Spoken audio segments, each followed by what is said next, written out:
Ultimate Bible challenge season 3 ప్రారంభమైంది మే 1వ తారీఖున.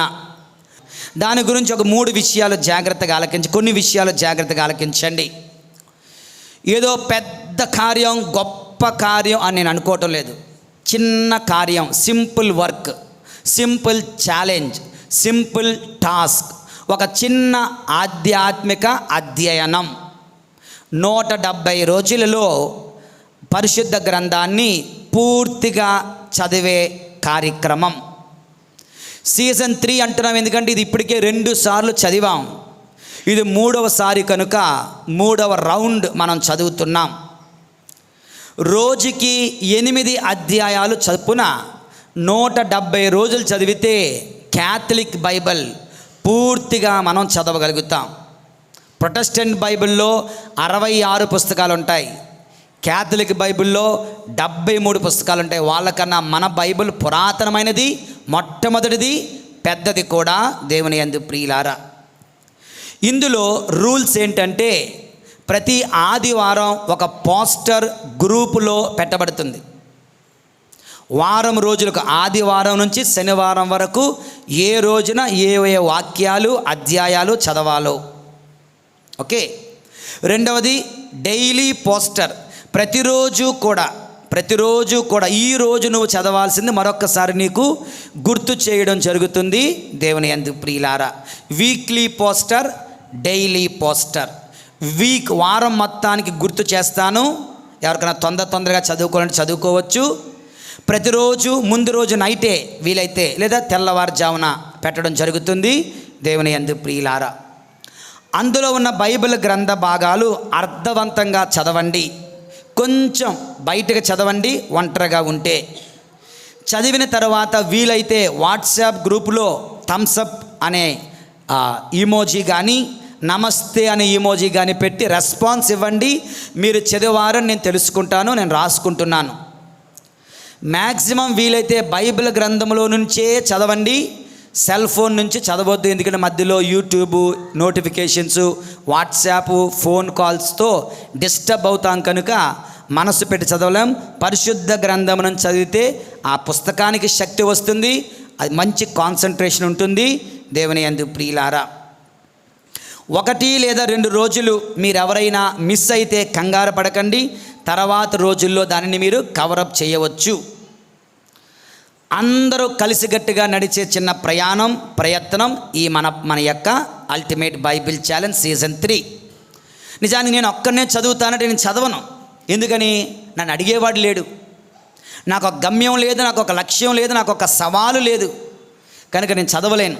నడిచేటప్పుడు ఒంటరిగా నడిస్తే అలసిపోతావు, విసిగెత్తిపోతావు.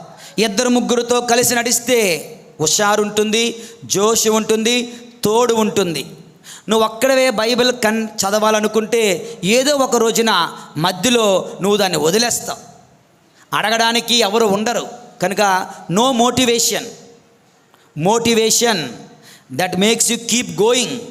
కనుక ఈ యొక్క గ్రూపులో జాయిన్ అవ్వడం ద్వారా, నాలాంటి వాడు రోజు గుర్తు చేయడం ద్వారా, ఒకవేళ నువ్వు మర్చిపోతే లేదు మాటిచ్చాను, ఇది దేవునికి మాటిచ్చాను, ఇది నా సవాలు, ఇది నా ఛాలెంజ్, ఇది నా టాస్క్, నేను మధ్యలో విడిచిపెట్టకూడదు, ఎలాగైనా పూర్తి చేయాలి అన్నటువంటి దీక్షతో, ఓకే, మీరందరూ బైబిల్ చదువుతారని చిన్న ఆశ. దేవుని యందు ప్రియులారా, క్విజులు పెట్టాలని ఉంది, అంత టైం లేదు, అంత ఓపిక లేదు. నా విచారణ పనులు, నా ఇతర పనులు చూసుకుంటూ ఇవన్నీ చేయలేనేమో. కనుక జస్ట్ మనందరం కలిసిగట్టుగా ఏ రోజుకు ఆ రోజు బైబిల్ గ్రంథాన్ని చదవడమే. నేను ఒక 50 మంది ఉంటారనుకుంటే సుమారు 200 మంది వచ్చేశారు. అమెరికా నుంచి ఉన్నారు, ఇతర దేశాల నుంచి ఉన్నారు, విజయవాడ, గుంటూరు, ఖమ్మం, హైదరాబాద్, శ్రీకాకుళం అన్ని ప్రాంతాల నుంచి ఉన్నారు. చాలా చాలా సంతోషం. సో గొప్పగా మీరు ఎక్స్పెక్ట్ చేస్తే ఐఎమ్ సారీ. ఇది nothing very big, nothing very great, very simple. కానీ దేవునికి అటువంటి సింపుల్ కార్యక్రమాలే ఎక్కువ ఇష్టం. దేవుని యందు ప్రియమైనటువంటి సహోదరులారా, కనుక ఈ చిన్న ప్రయత్నంలో చాలామంది భాగస్తులు, చాలా సంతోషం. కాకపోతే యువకులు, అబ్బాయిలు, అమ్మాయిలు యూత్ పిల్లలు ఇందులో లేకపోవడం చాలా బాధాకరం. ఓకే, అంటే చూడండి మన వాళ్ళ విశ్వాసం ఎలాగుందో, మన తర్వాత జనరేషన్ విశ్వాసం ఎంత క్షీణించిపోతుందో ఒకదానికి నిదర్శనం ఇది. పెద్దలు వచ్చారు, గృహిణులు వచ్చారు, అందరూ వచ్చారు, పెద్ద పెద్ద వాళ్ళందరూ వచ్చారు. కానీ 10th క్లాస్ చదివే పిల్లలు, వాళ్ళకి తెలుగు రాదా, చదవడం రాదా, ఇంటర్మీడియట్, డిగ్రీ, ఇంజనీరింగ్ మరియు ఉద్యోగాలు చేస్తున్నటువంటి యవ్వన బిడ్డలు కూడా ఇందులో పాలు పంచుకోండి. మళ్ళా ఈ అవకాశం మీకు రాదు. జీవితంలో ఒక్కసారైనా బైబిల్ చదివానన్న సంతృప్తి మీకుంటుంది. ఇది ఆశీర్వాదంగా మీకు మారుతుంది.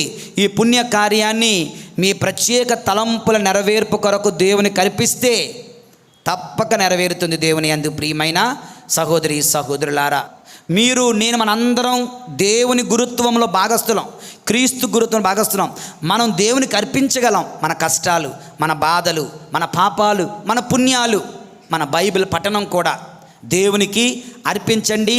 మీ బైబిల్ పఠనం మీ స్వస్థత కొరకు, మీ విడుదల కొరకు, మీ పరిష్కారాల కొరకు దేవుడు మీకు సహాయం చేస్తారు. ఓకే, ప్రభు మన ఈ చిన్న ప్రయత్నాన్ని దీవింతురుగాక.